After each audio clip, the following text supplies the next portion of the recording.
Okay, so the next exercise asks us to define an addition and a multiplication by scalars on this set hom u comma v of all homomorphisms of the vector space u into the vector space v, so that the set itself is turned into a vector space over this common field F. So let us see the solution.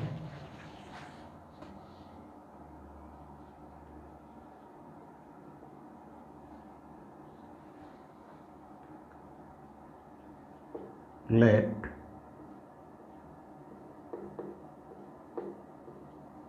T1 and T2 be two homomorphisms from U into V, and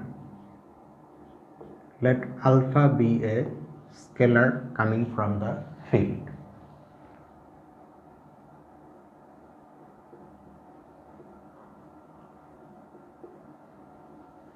We define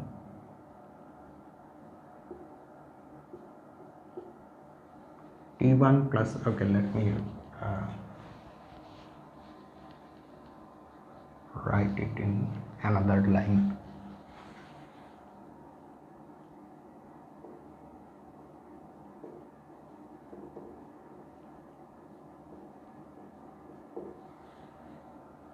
And also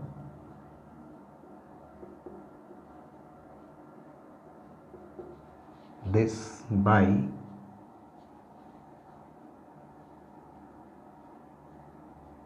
these formulas.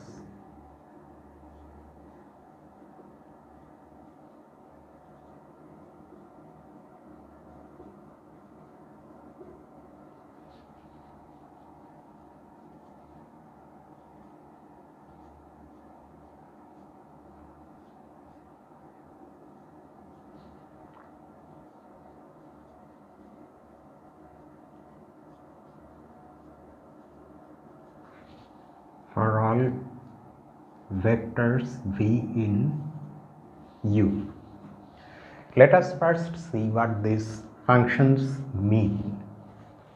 Okay, so T1 plus T2 is defined to be a function from U to V that maps every vector v in U onto this vector, which is Vt1 plus Vt2. Note that since T1 and T2 are both of them are mapping U into V, so Vt1 and Vt2 are two vectors in V, and this is their addition as vectors in the vector space V. Similarly, since Vt1 is a vector in V, you can multiply that by the scalar alpha, since V is a vector space over F and alpha is coming from F. So these images, according to these functions, all belong to V. So that is okay. Moreover, since the functions T1 plus T2 and alpha T1 have been defined in terms of the addition and multiplication by scalar that we have in the vector space V, which themselves are well-defined operations. So the functions, these two functions themselves are well-defined. Instead of saying all these things, we can just simply say clearly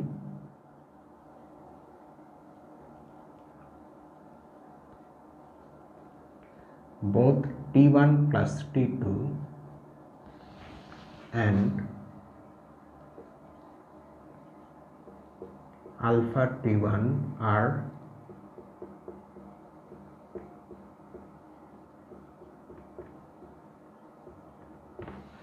well defined. If one wants, one can write all the details, but those things are so straightforward and routine that we choose not to write them. Okay, so now our next aim is to show that both these functions are actually not just simply functions but homomorphisms. So for that, let v1 and v2 be two elements in U, two vectors in U, and beta be a scalar, a field element. Then what is the image of v1 plus v2 under t1 plus t2?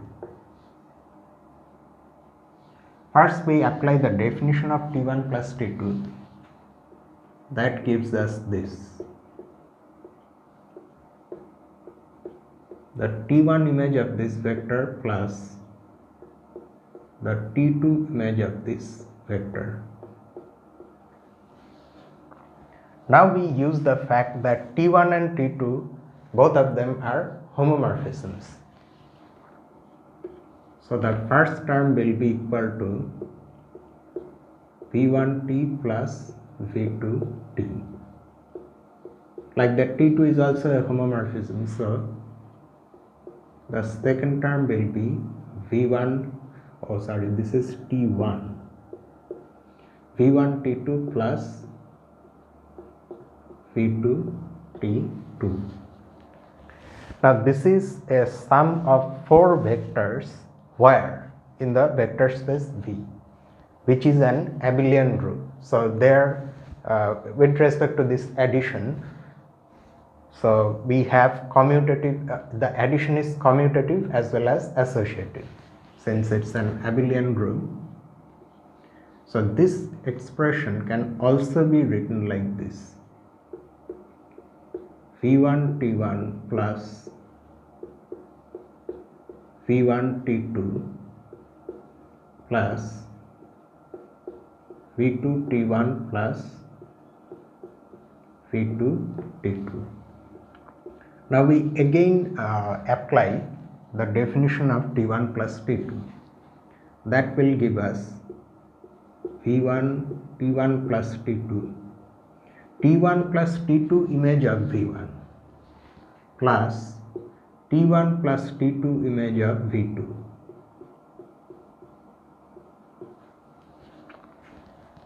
So we see that t1 plus t2 satisfies the first condition to be a homomorphism. It respects addition, vector addition. So this is one thing, and then okay, let us first see the other condition also for t1 plus t2. Beta v1 t1 plus t2. By the definition of t1 plus t2, this is beta v1 t1 plus beta v1 t2.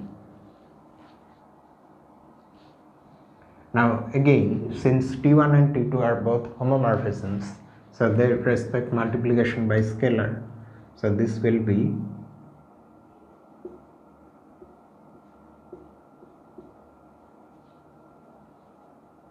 v1 t2.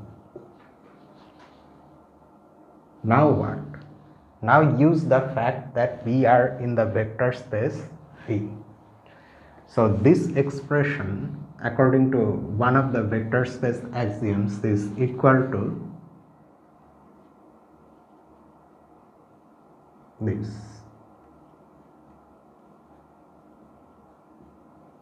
Because keep in mind, this v1 t1 and v1 t2 are vectors in V, and beta of course is a scalar. Again you use the definition of t1 plus t2, so this becomes beta v1. The v1 image of t1 plus t2 has been multiplied by beta. So t1 plus t2 respects addition as well as multiplication by scalar. So t1 plus t2 is a homomorphism. But at the same time, since we also have to verify the similar things for alpha t1, we don't stop here.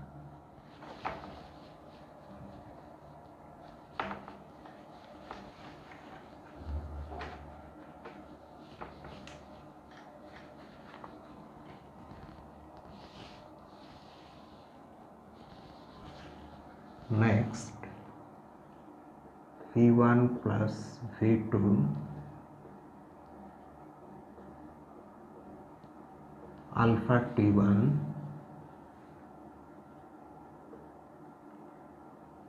Okay, so by the definition of this function alpha T1, this is alpha times the T1 image of V1 plus V2.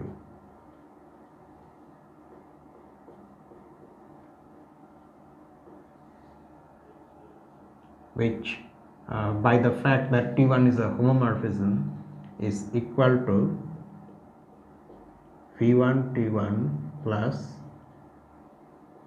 V2 T1. Again use one of the vector space, actually this one. So you get alpha V1 T1 plus alpha V2 T1, and then use the definition of alpha T1 once again. That will give us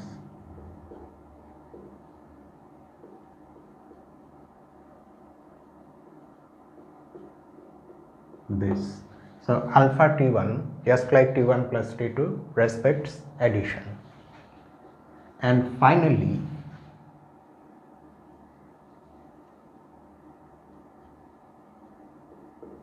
beta V1 alpha T1. It's for this part of the calculation that we chose another scalar, which may be equal to alpha, but in general it's not. I mean, in general it may not be equal to alpha. Okay, so it may look somewhat confusing, but don't lose track of what we are doing.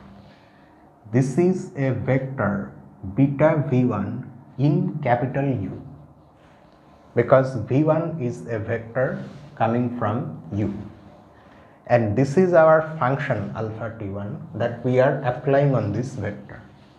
So at first we have to apply the definition of alpha T1. Use the definition of alpha T1 to write this. So now we are applying the function T1 on this vector, and the resulting vector, which is a vector in V, capital V, the resulting vector is being multiplied by alpha.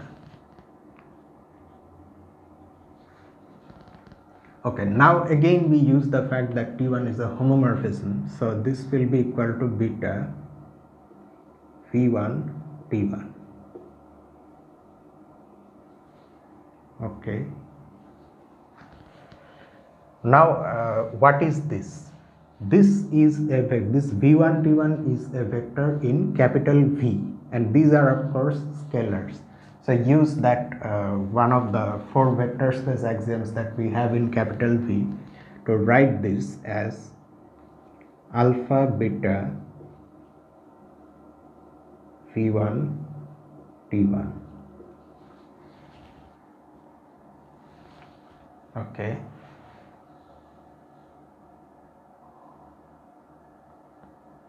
Okay, so after this we really need what? See, I have also got confused. We need to show that this is equal to beta times, okay, V1 alpha T1. We have to show this. This is equal to this. So using the definition of okay, yes.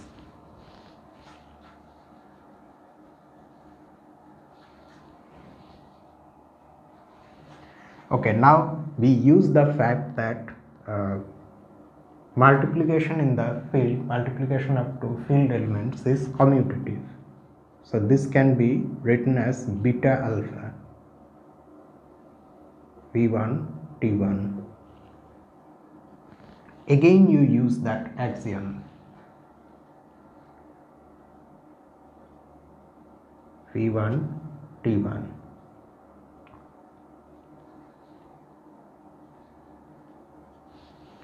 Now this, according to the definition of alpha T1, again is V1, on that we are applying alpha T1.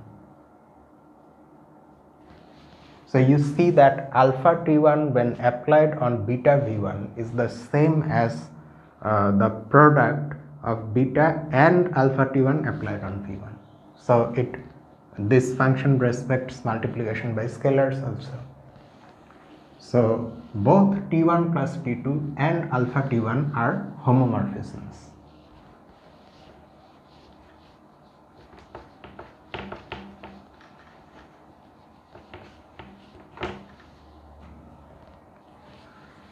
Okay, thus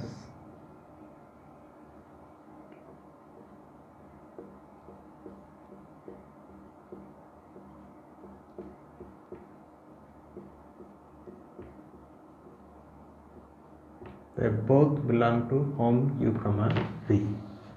So that is our addition and multiplication by scalar that we have defined in this set, on this set Hom U comma V.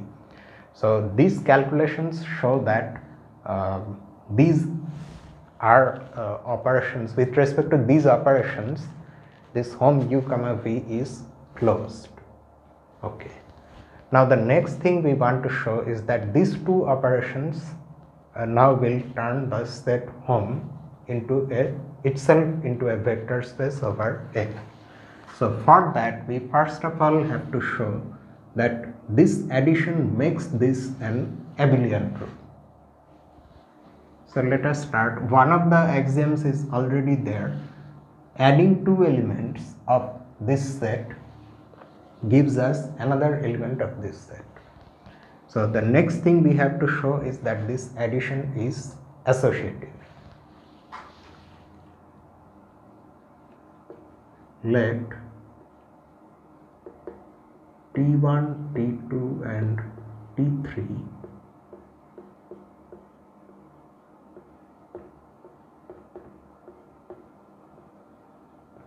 and say U belong to U. U is any element in U. Then what is the image of U under this function?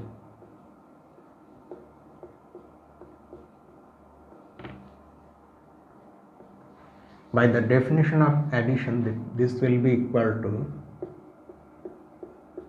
the T1 plus T2 image of U plus the T3 image of U. But then again, using the definition of addition, this is UT1 plus UT2 plus UT3. Now UT1, UT2 and UT3, these are three vectors in the vector space capital V. And this addition is the addition that we have in capital V, which we know is associative. So this can be written as UT1 plus UT2 plus UT3. And now whatever we have done, whatever we did to come to this stage, we will now have to do the opposite.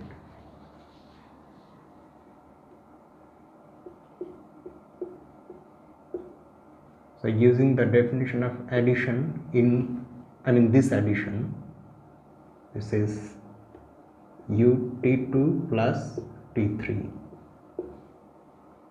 Again, once more you use the definition of addition, this becomes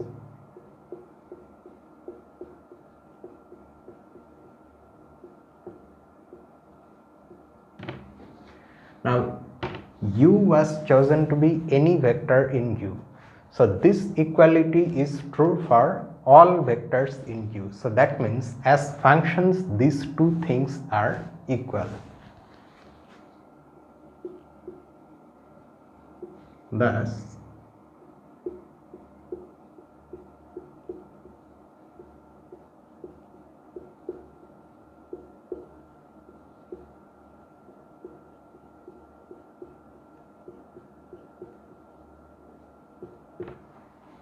So addition is associative.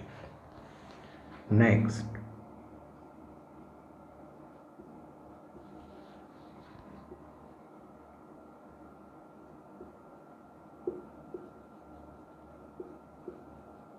consider the function, what should I call it? Say O or 0,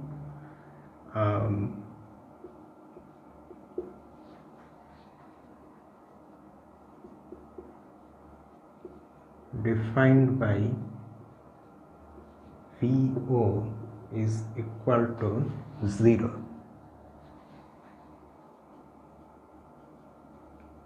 for all V belonging to U.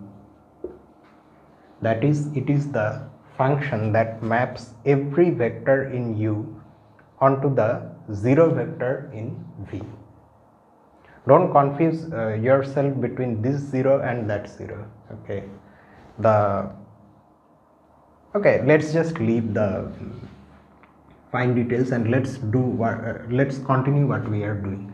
So this is a function, and we already know that this function is a homomorphism. It's the 0 homomorphism, which maps every element in the domain space onto the 0 element of the second space.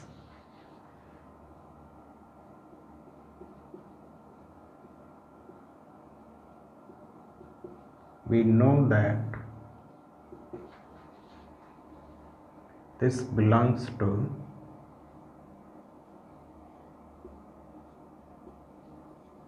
Hom U, V. Also,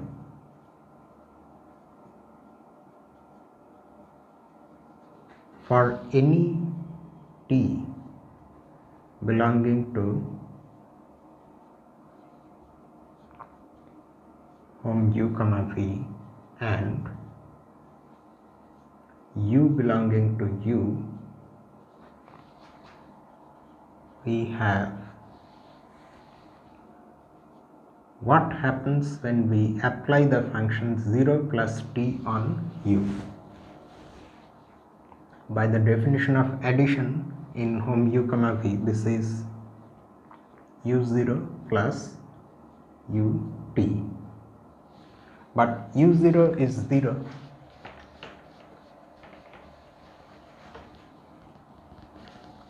So this is equal to 0 plus UT, which is UT. This 0 is the 0 vector in V, capital V. And also UT plus 0 is equal to UT plus U0. UT plus 0, so this is equal to UT. So the effect of 0 plus T on any vector in capital U and the effect of T on that same vector, they are the same. They give us precisely the same elements, and the same is can also be said for T plus 0. Thus 0 plus T is equal to T plus 0 is equal to T. That is, on this set, with respect to the addition we have defined, this 0 homomorphism acts as the 0 element, identity element. Next, and that is why we are denoting it by 0 and not some other symbol. Next, for T belonging to, for T means any T,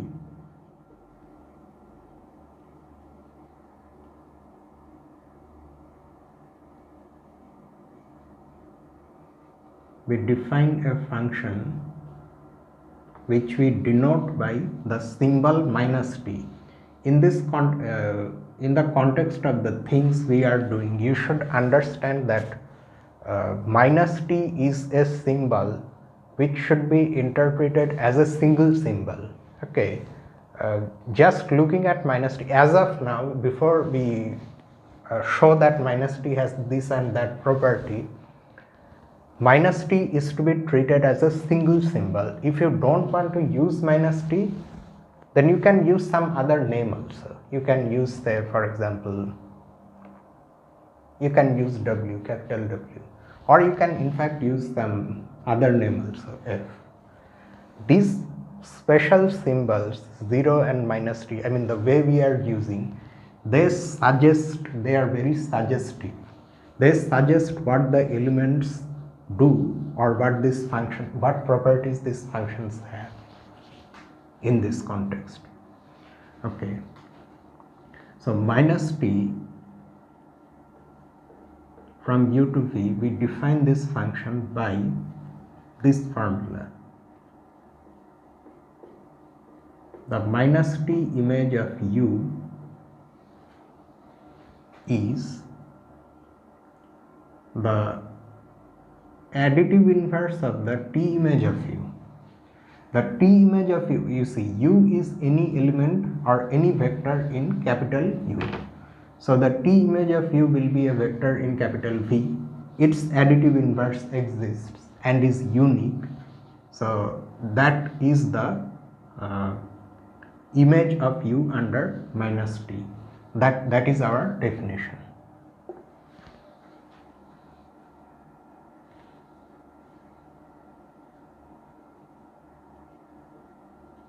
Clearly,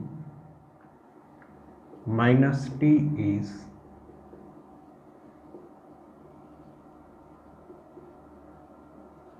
well defined. We are saying clearly minus t is well defined, but you should know why it is so. The fact that minus t is well defined comes from the result that the inverse of an element in a group is unique, because in the vector space V, it's a group under its own addition. In that group, we are calculating the inverse of the vector ut. For the vector ut, first of all there is an inverse, and the second thing is that that inverse is unique. Because of these things, minus t is well defined. But not that we just being well defined is not enough. We now have to show that minus t is also a homomorphism, so that it belongs to this set. That we turned that now. Now, for, let us take again two vectors u and v in U and alpha in F. Now we can take alpha because we don't have any other scalar associated with minus t, any other general scalar.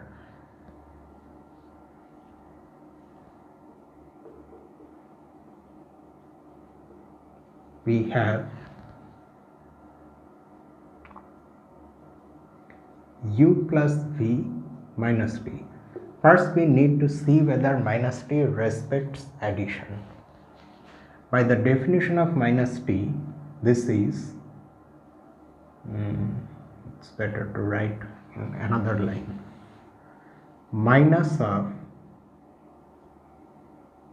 the t image of u plus v.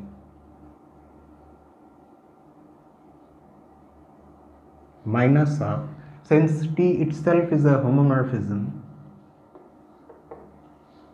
so this is ut plus vt, and this is equal to minus of ut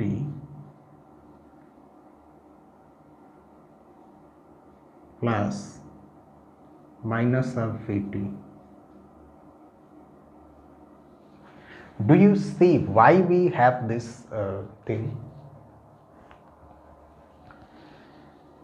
this calculation after all is being carried out in this abelian group. Because the operation is addition, we are writing like this.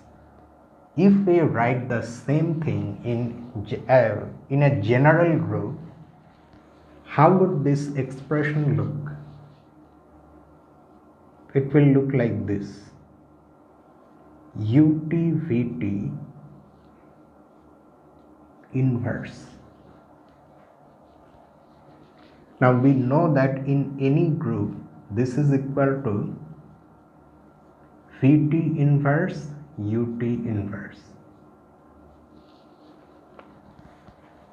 Any group means in this group actually.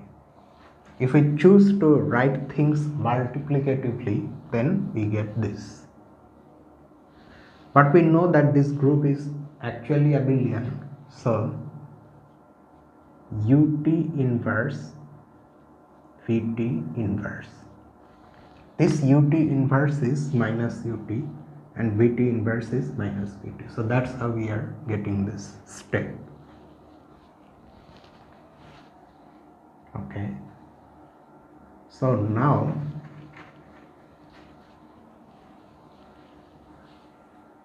what? Now this, by the definition of minus t, is equal to minus t image of u, and this one is minus t image of v.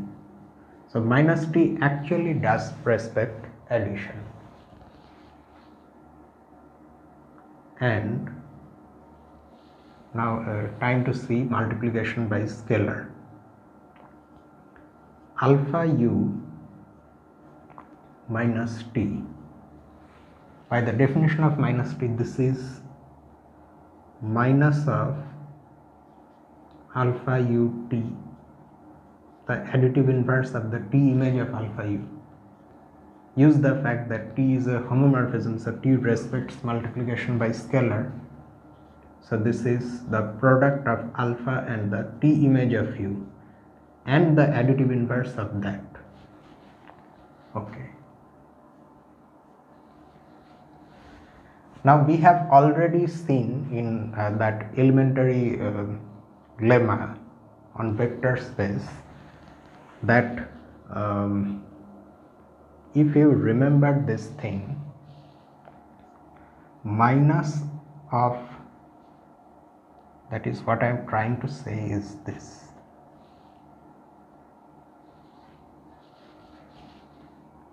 Minus of a vector, that is its additive inverse, is equal to the product of minus 1 and v, where 1 is the unit element in the underlying field of scalars and minus 1 is the additive inverse of the unit element.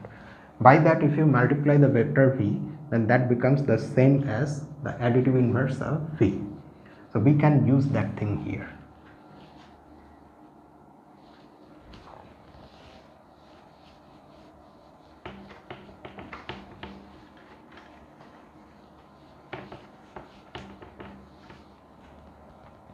So this becomes equal to minus 1 times alpha times ut,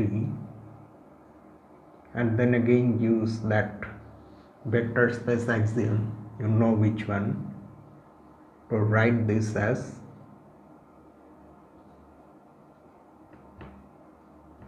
this. Okay. Now use the fact that multiplication in the field is commutative. So this is alpha times minus 1 times ut. Again use that axiom which we have used here in the opposite order to get this.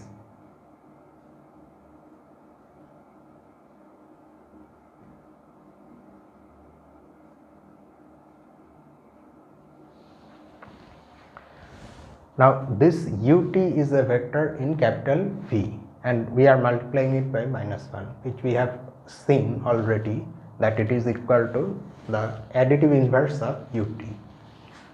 So this is alpha times minus of ut. Now this is the place where you can again use the definition of minus t to finally write it as this. Minus t image of u that has been multiplied by alpha.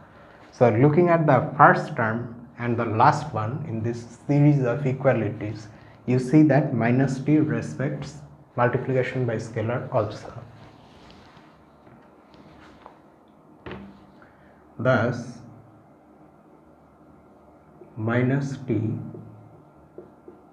is a homomorphism.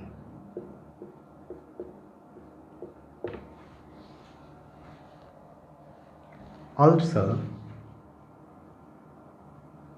okay, this much has only got us where we are just able to say that minus t is in the set. But now we have to show that minus t actually acts as the additive inverse of t. Also, for any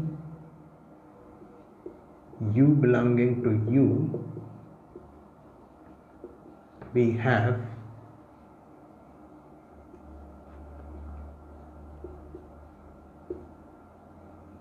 what is the t plus minus t image of u. By the definition of addition, this is ut plus u minus t. Now apply the definition of minus t, this is ut plus minus ut. And in the additive group capital V, this is equal to the zero vector in capital V.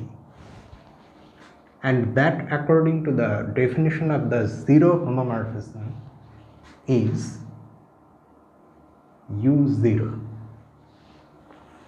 Okay, and similarly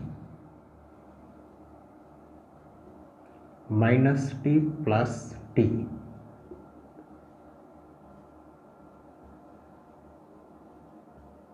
we don't have to say much here because we have already seen how the calculation was carried out. Minus ut plus ut, so this is also the zero vector in capital V, that is the zero homomorphism image of u.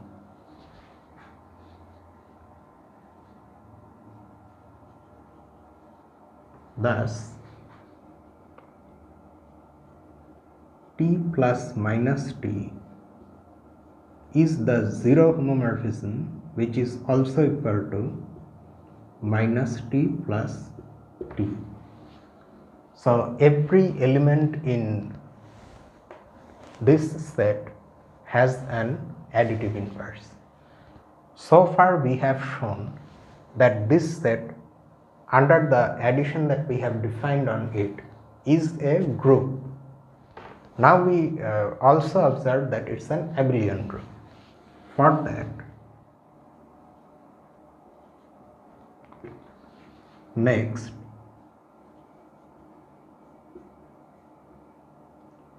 let t1 and t2, which is very easy actually, but since we are going through all the details, we will do this only once, so why not show everything. Let t1 and t2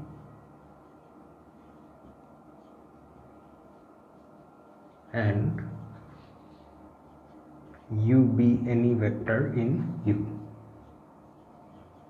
Then T1 plus T2 image of U by the definition of addition is UT1 plus UT2.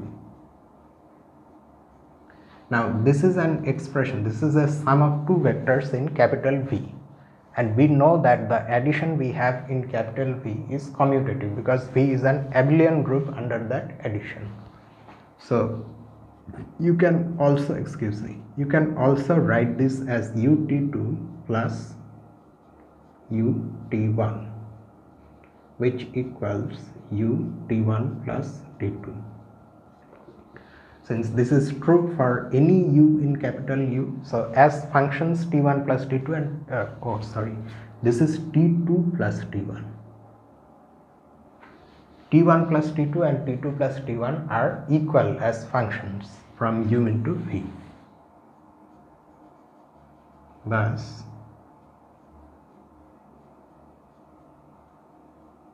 this is equal to t2 plus t1. Now we can say, hence,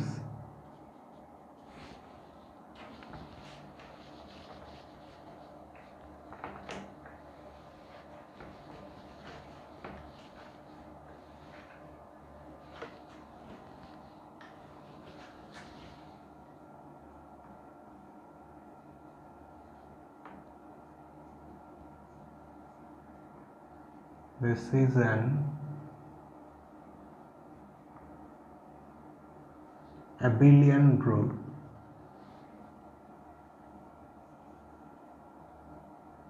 under class. Class is the operation that we have defined on it, which is understood. Okay.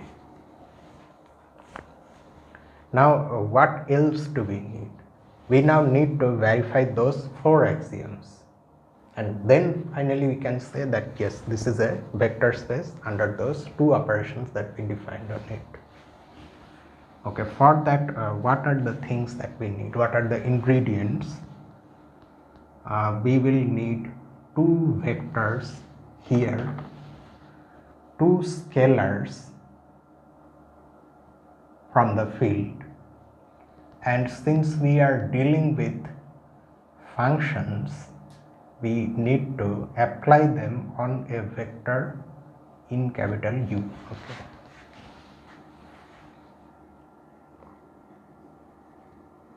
Now let us again take t1 and t2. What else shall we do?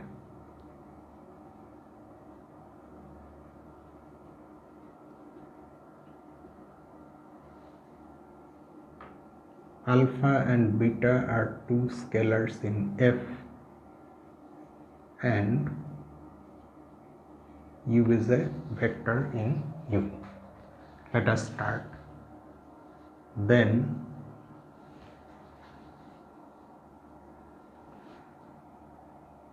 first we want to see what happens when we apply this function to U. We are multiplying this homomorphism t1 plus t2 by the scalar alpha. So by the definition of that multiplication, this is alpha times t1 plus t2 image of U.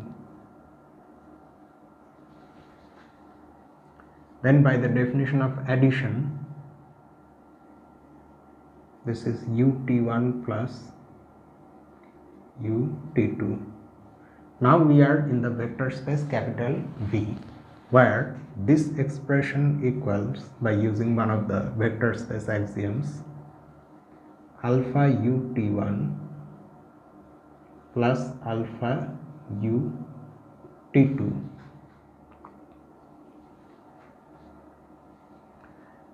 Okay, again using definition of multiplication by scalar on this set, this is equal to u alpha t1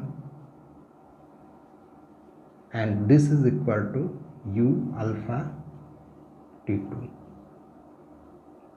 And then again using the definition of addition here, this sum is equal to alpha t1 plus alpha t2 image of U, which implies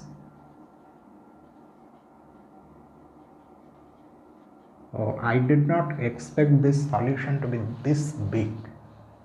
Anyway, it is what it is.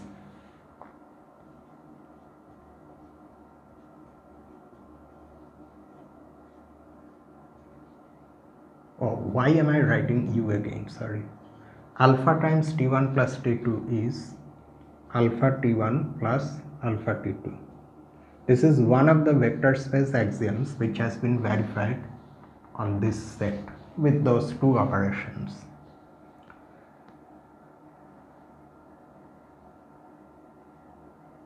Also, we have to write two more alsos. Also, u this time alpha plus beta t1.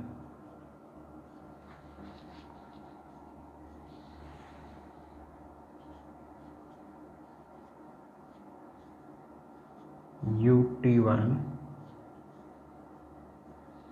Okay, here again we have applied the definition of this function, this multiplication of the homomorphism t1 by the scalar alpha plus beta. Note that this plus is the plus we have in the underlying field of scalars. Okay, so again now we can use one of the vector space axioms in the space capital V to write this as alpha times ut1 plus beta times ut1. Then this again becomes equal to u alpha t1 plus u beta t1. Applying the definition of addition here, this becomes u alpha t1 plus beta t1, which implies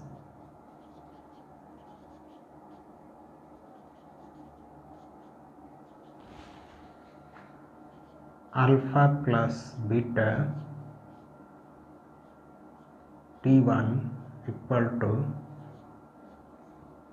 alpha t1 plus beta t1.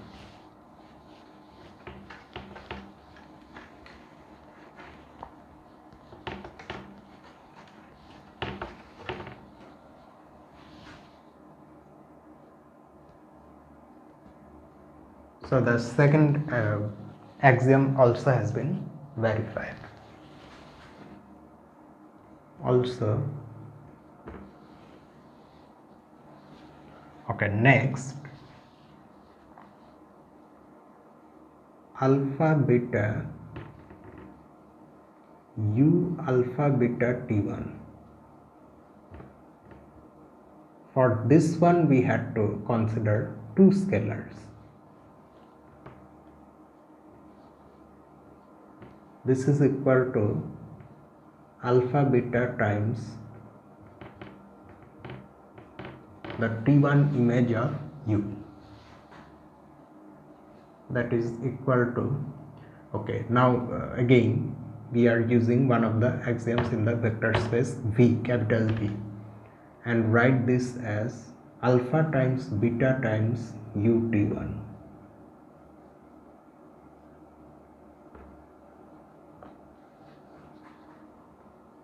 First of all, the thing that we have inside the square brackets is equal to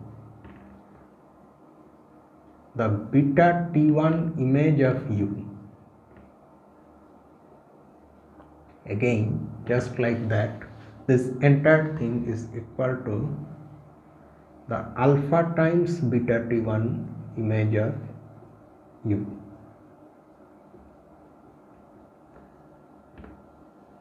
which implies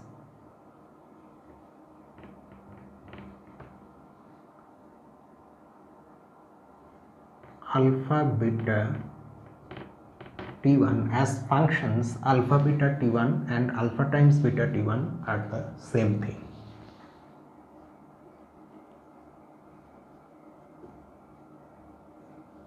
And there is only one more axiom left. Finally,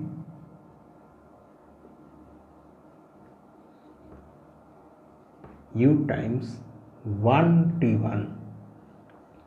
You cannot immediately say that 1 t1 is equal to t1 unless you show that they are actually equal.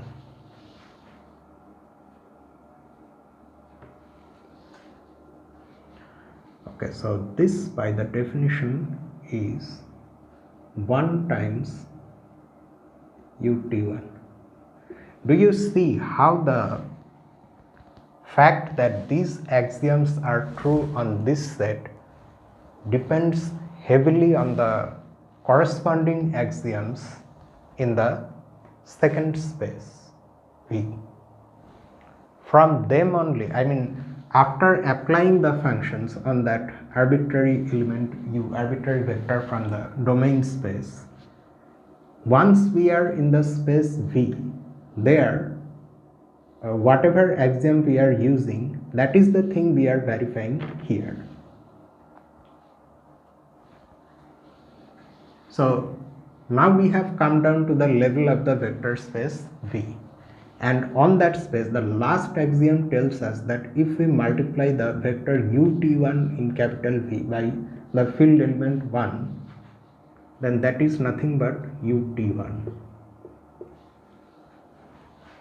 Okay, so the effect of applying 1t1 and t1 on a vector are the same.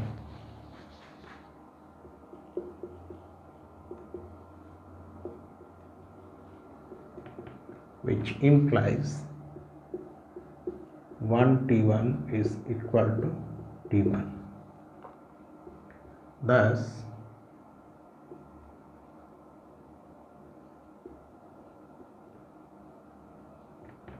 this is a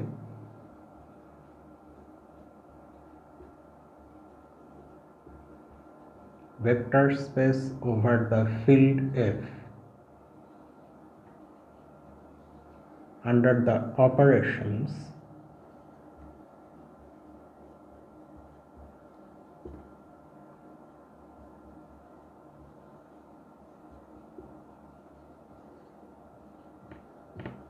we defined above, and this finally completes the solution.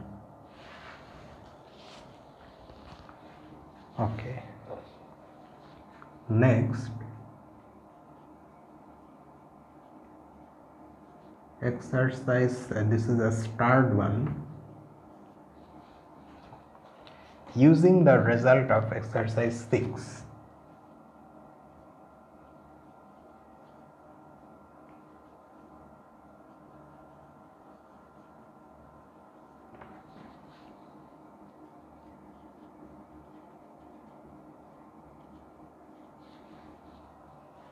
prove that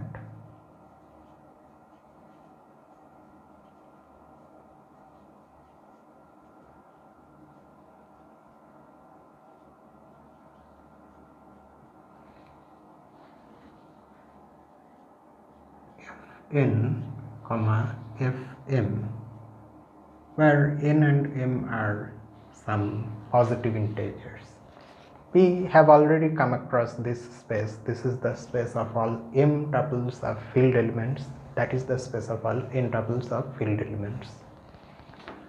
So the space of homomorphisms from Fn into Fm can be considered, and just now we have shown that this is a vector space, and this space is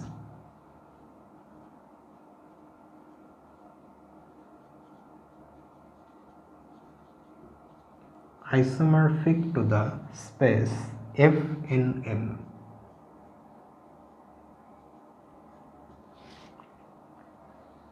As a vector space.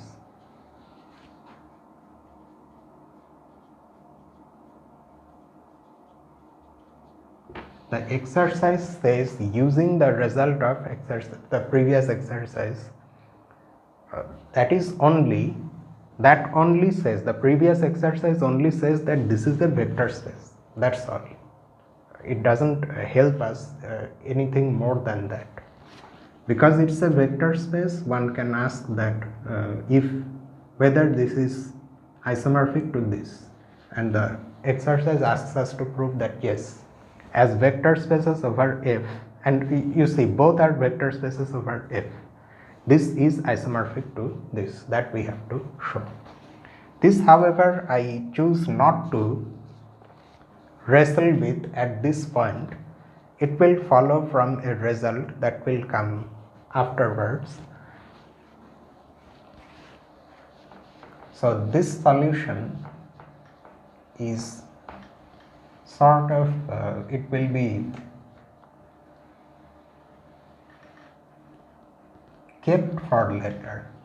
We will just simply say this. So in a sense, this solution is nothing, but it refers to something that is coming. It follows from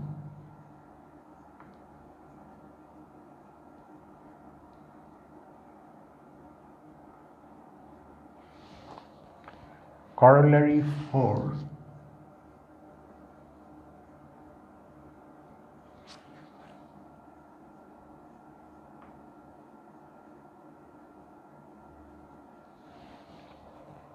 to lemma 424 and theorem 431.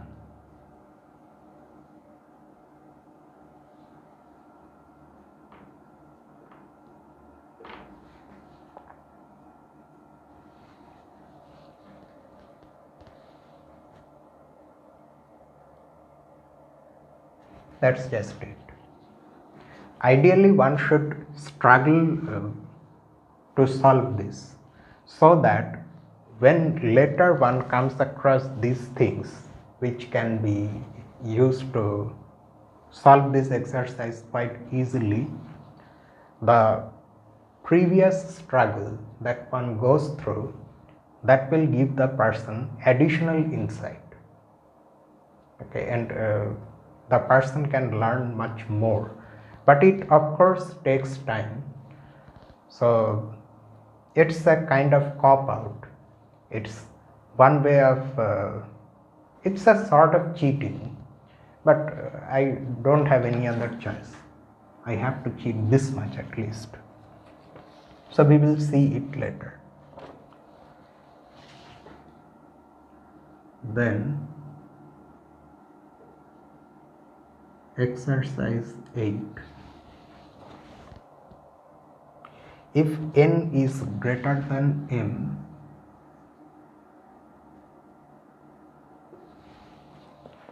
prove that there is a homomorphism.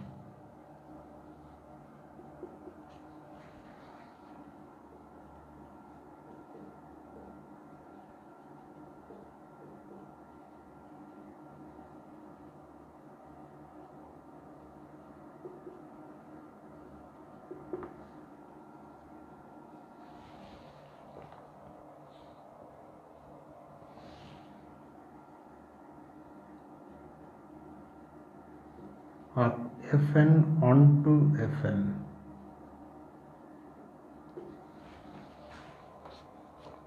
with kernel W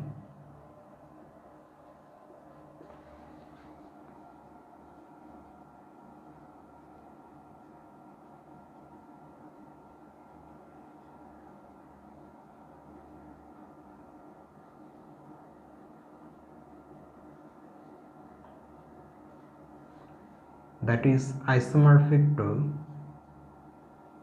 Fn minus m. And of course, since we are using the notations Fn and Fn, n and m, although it has not been said explicitly, but n and m are positive integers where n is greater than m.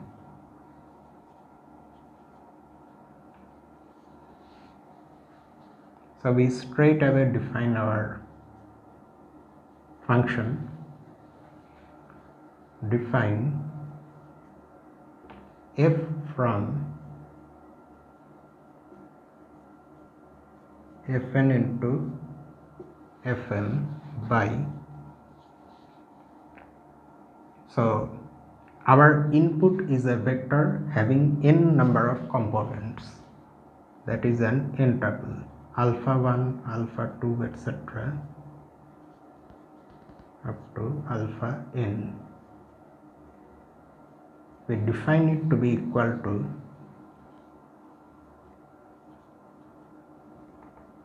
this m tuple, this vector having m number of components.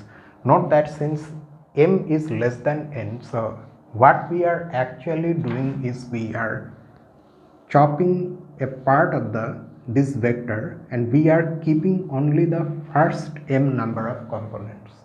We are removing the other components. That's what we have done.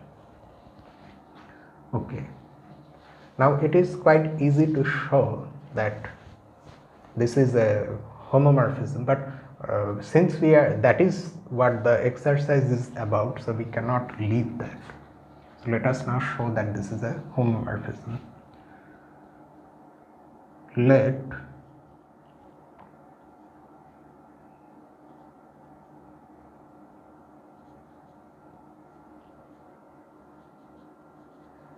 and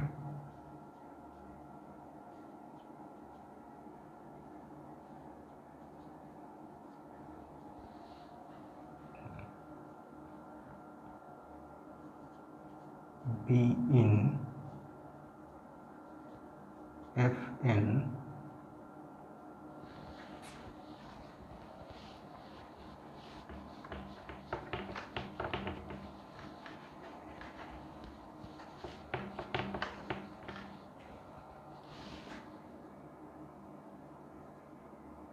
and let alpha be a scalar.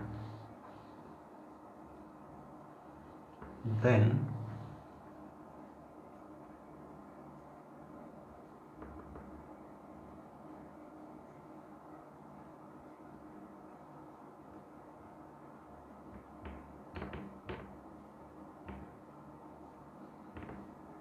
on this, if we apply f,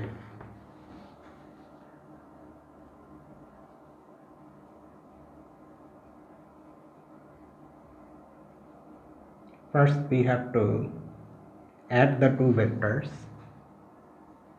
alpha 2 plus beta 2, alpha n plus beta n. Then on this we have to apply f. So we keep the first m components and don't write the rest.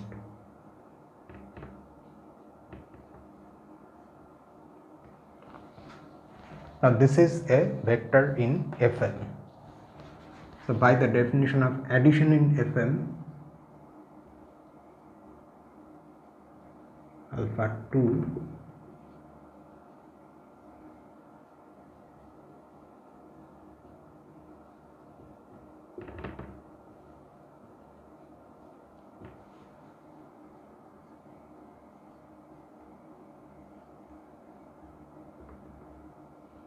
but this one, the first vector is the f image of this and the second one is the f image of the other one.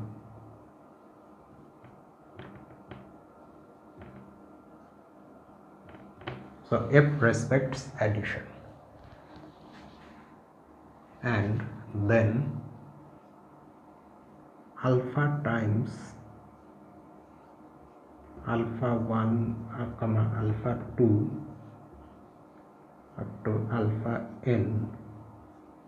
On this, if we apply f, then that is equal to, I think I need ink.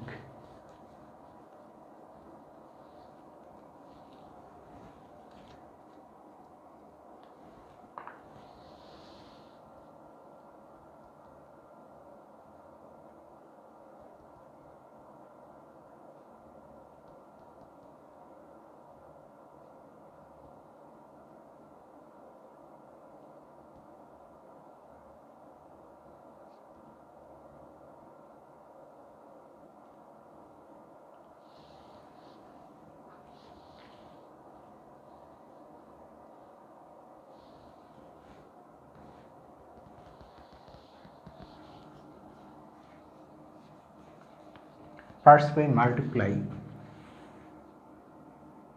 so we will have alpha alpha 1, alpha alpha 2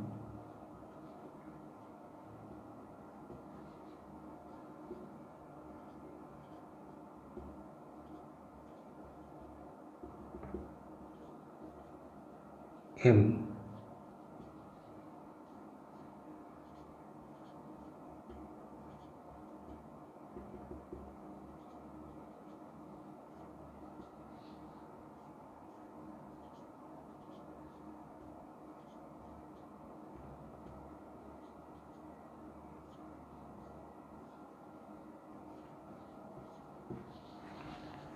So now we can say that F is a homomorphism from Fn into Fn.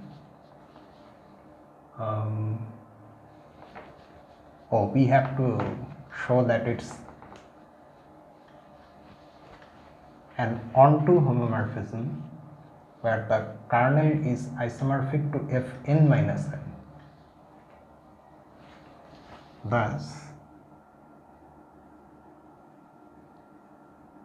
F is a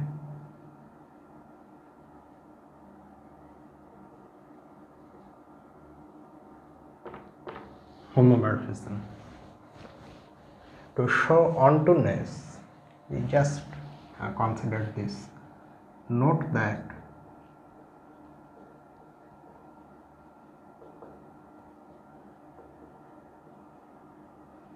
for any vector gamma 1, gamma 2 up to gamma m belonging to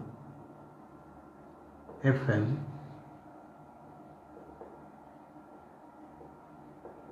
we have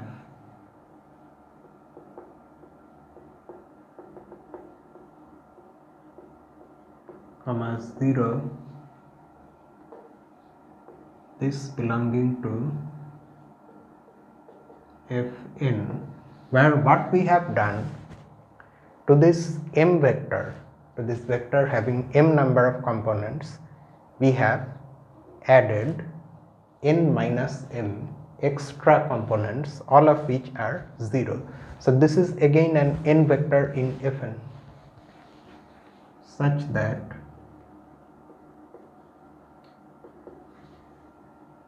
the F image of this n vector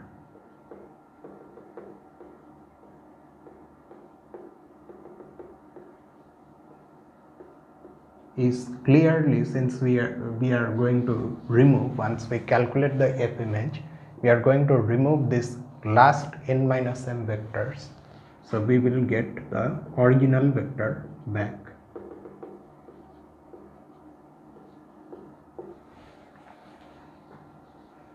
Thus, F is onto. Okay, now we come to the question of the kernel. Let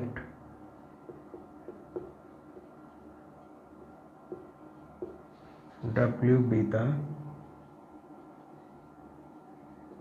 kernel of F.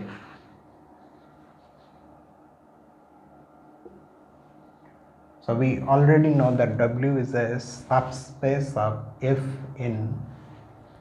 So let us use more Greek alphabets, delta 1, delta 2 up to delta n belong to W. Then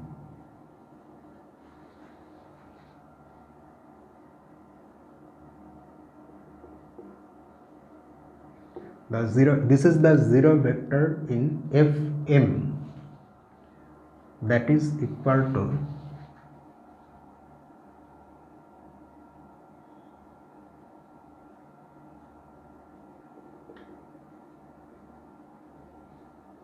the F image of this n vector,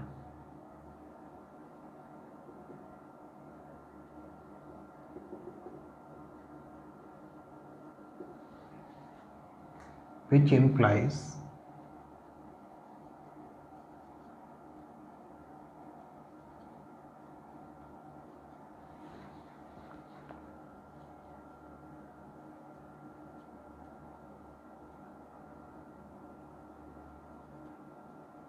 that these are all 0. That is, the original vector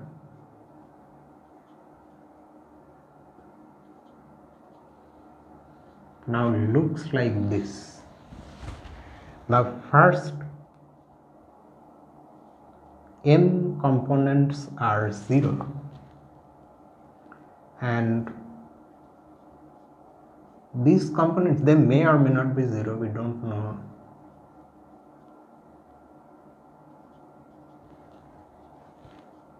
It is equal to this. So we don't know about this n minus m number of components that appear at the end of the vector. The first m components are 0.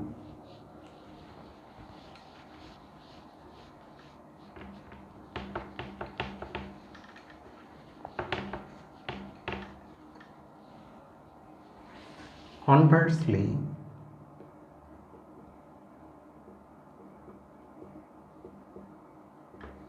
for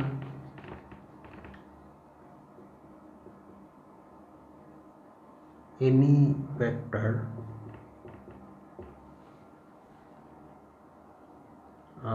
delta we have already taken, so let us take epsilon.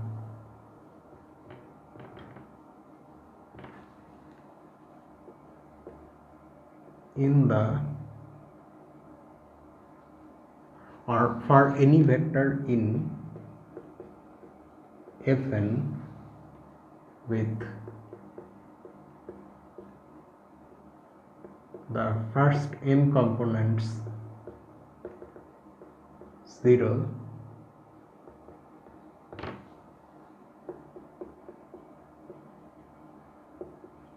its F image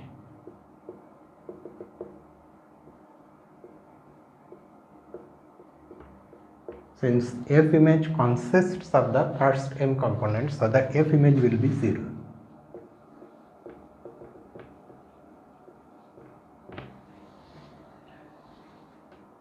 Hence,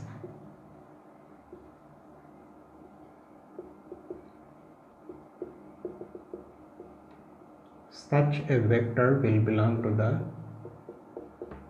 kernel of F, that is W. Hence, or thus, W consists of all vectors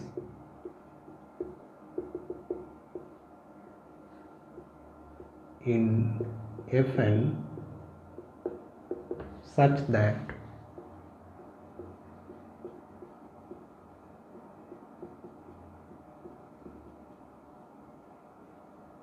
their first m number of components is 0. Now the next thing you have to do is you have to show that this W is isomorphic to Fn minus m. For that,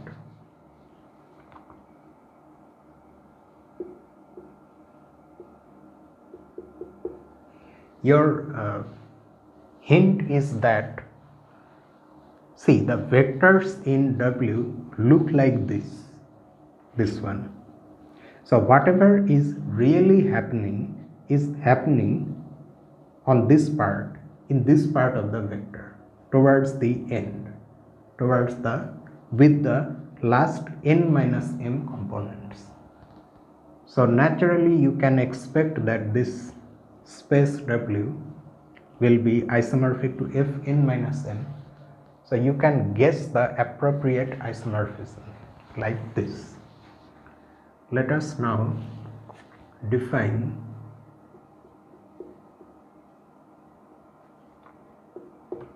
G from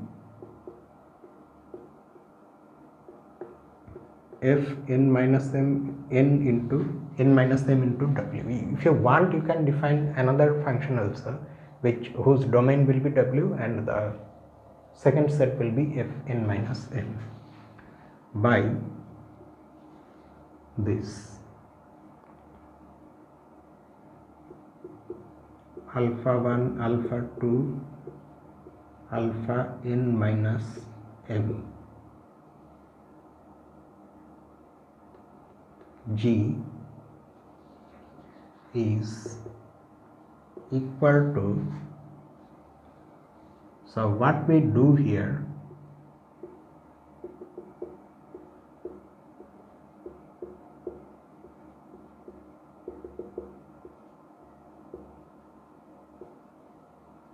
we put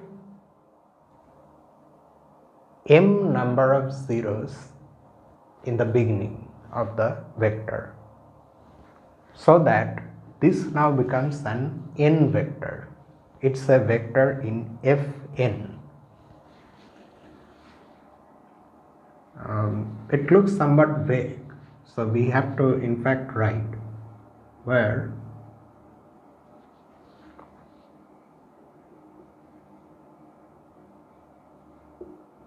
we have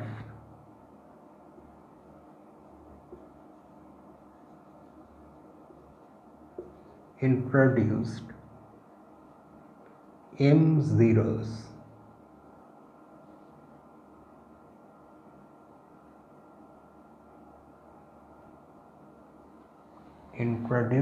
you can just simply write where we have introduced m zeros. That is understood from this situation. Then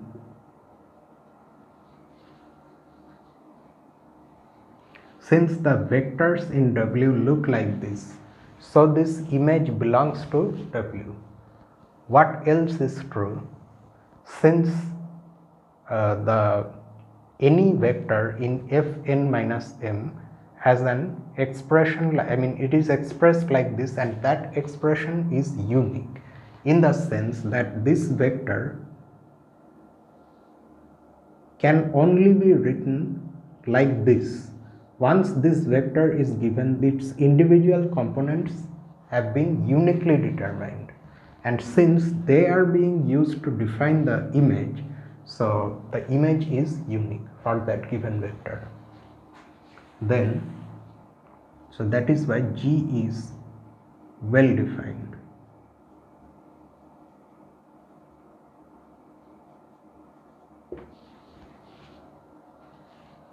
Now we next want to show that G is a homomorphism. There are a number of things you need to show here. G is a homomorphism, G is one-to-one, and G is onto. That I leave to you, because we have been going through these things, so I feel that you can carry this part out. First you take two vectors in Fn minus m, add them up, apply G on that sum and show that G respects addition, which is quite straightforward. Then you multiply one such vector by a scalar and then apply G on that, show that G respects multiplication by scalar. That is also straightforward. It goes just like how we did the other big solution there. So G, then you can call G a homomorphism from Fn minus m into W.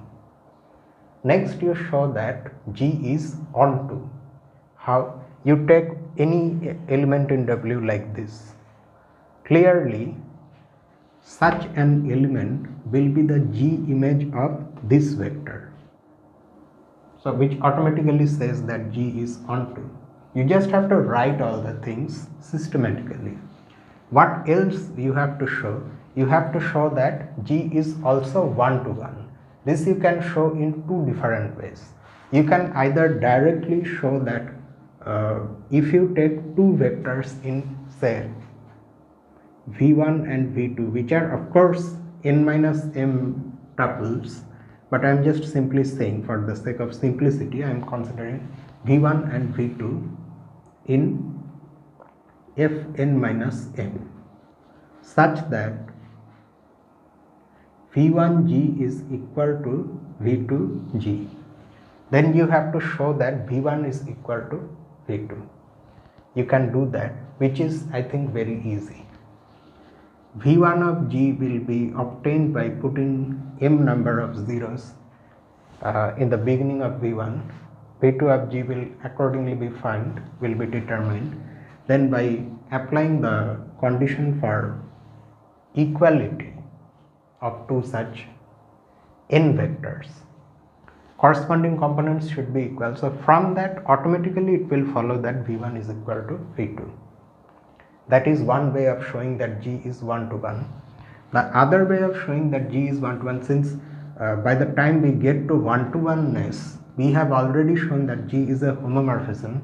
So you can determine the kernel of G. That you will see consists of only the 0 vector in Fn minus n, which will imply that G is 1 to 1. But I think this is a much easier way to show that G is 1 to 1. So by the time you finish this, you will have shown that G is a homomorphism, G is 1 to 1 and G is onto. That means G is an isomorphism of Fn minus m onto W, and that's why W is isomorphic to Fn minus m. So then the solution will be over. So I am leaving it incomplete at this stage. So I want you to complete this part. It's just a routine calculation.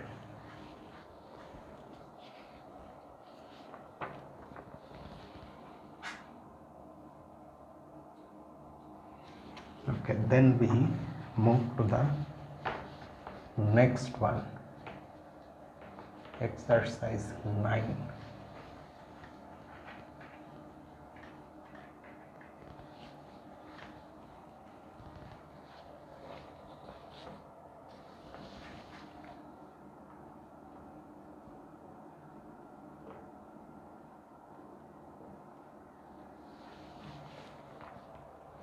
If V is a non-zero element of Fn,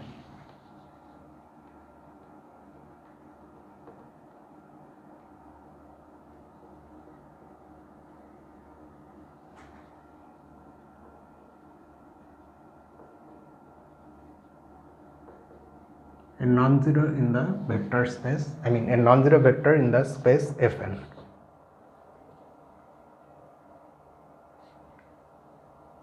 Prove that there is a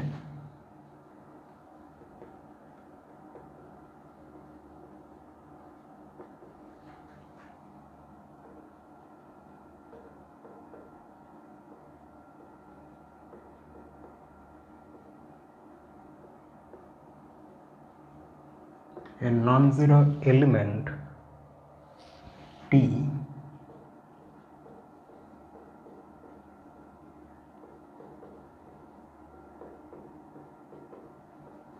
in this space such that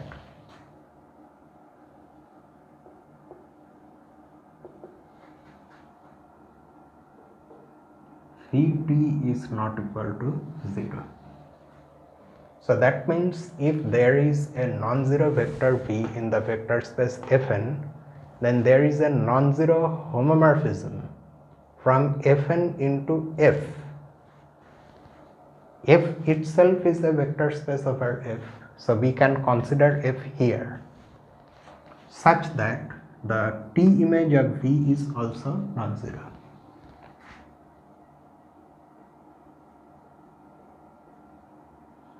This result is in general also true, not just for Fn but for some other types of vector spaces also. We will see that thing later. So since V is a vector, V is a vector in Fn, so it's an n-tuple. So let V be equal to this n-tuple,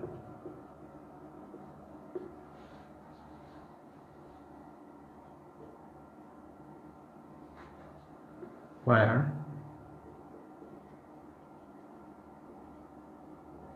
alpha I belongs to F for I varying from 1 to n.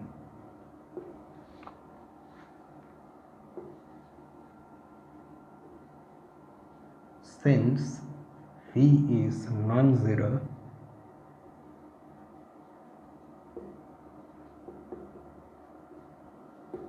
there exists an integer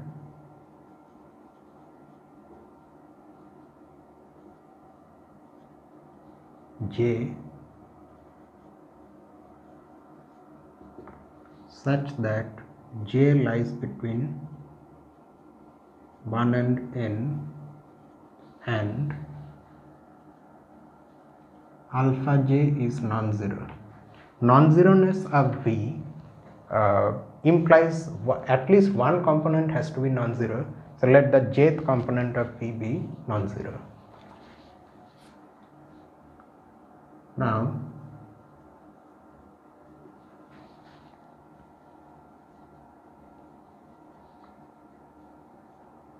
define a function t from Fn into f by this formula. Any vector in Fn is mapped by t onto the jth component of that vector. Okay.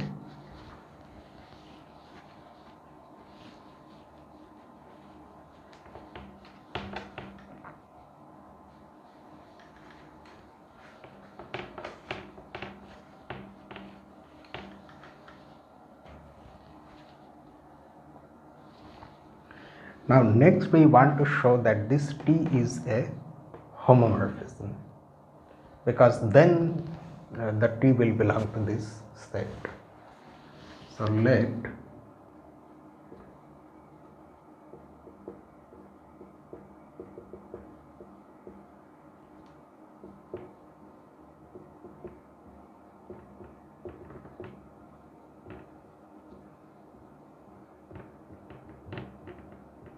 this be two vectors in Fn and alpha be a scalar in F.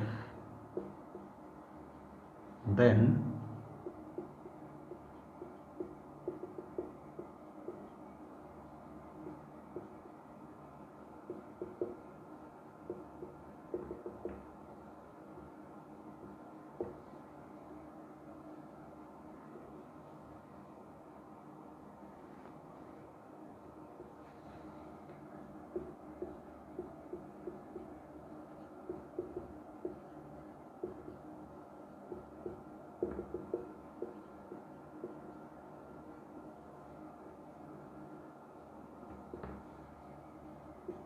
so this by the definition of T is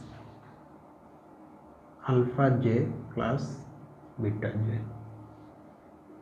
but alpha j itself is the T image of this vector and beta j is the T image of that other vector. So T respects addition, and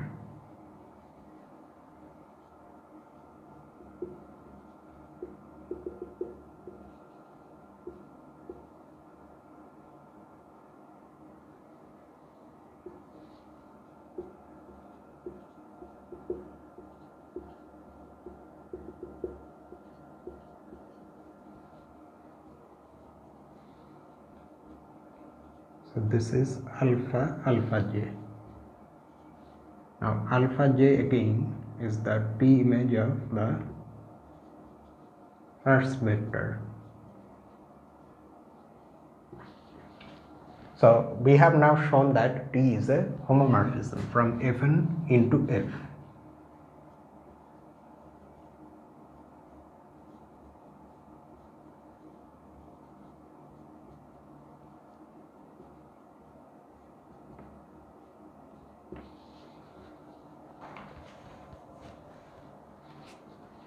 Let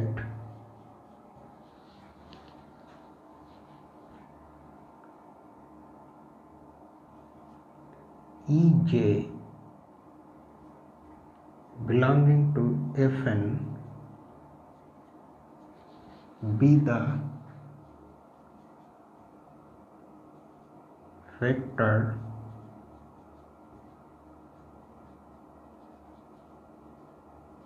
whose jth component is equal to 1 and all the other I think it's better to write like this.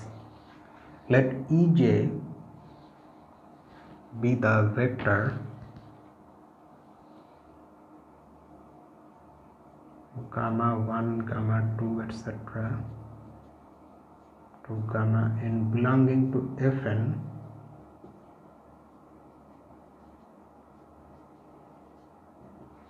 such that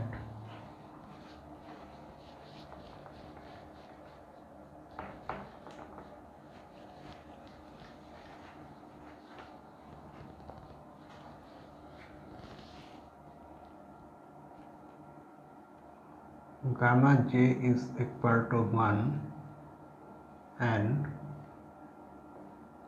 gamma I is equal to 0 for all I lying between 1 and n such that I is not equal to j. Then Ejt will be what? The jth component, that is gamma j. So this is equal to 1. There was actually no need to consider Ej or anything like that. We could have just chosen any vector whose jth component is non-zero.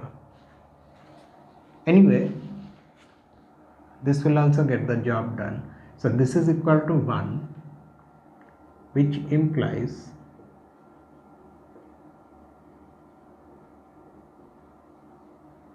that T is a non-zero homomorphism. It does not map every vector into the zero vector in F. But what is the zero vector in F? F considered as a vector space over F itself has the zero vector, which is nothing but the zero element in F. So T is a non-zero homomorphism, and now we see that T actually, when we apply T on V, then it gives us a non-zero vector, which non-zero field element. Also phi T, phi is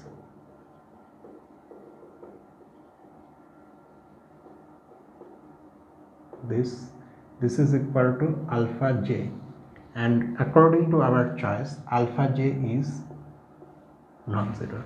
So this completes the solution.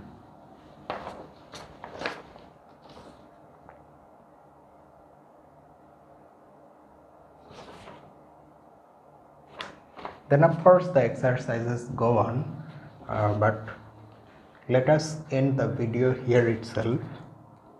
We will continue with the other exercises in the next video. So if you want to say something regarding these things or anything else related to mathematics, you can write in the comment section below, or you can mail me also here.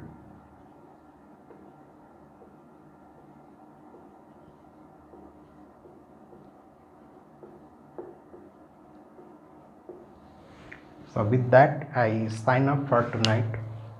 So until the next video, this is me, Lucifer, from a mathematical room. Have a nice night.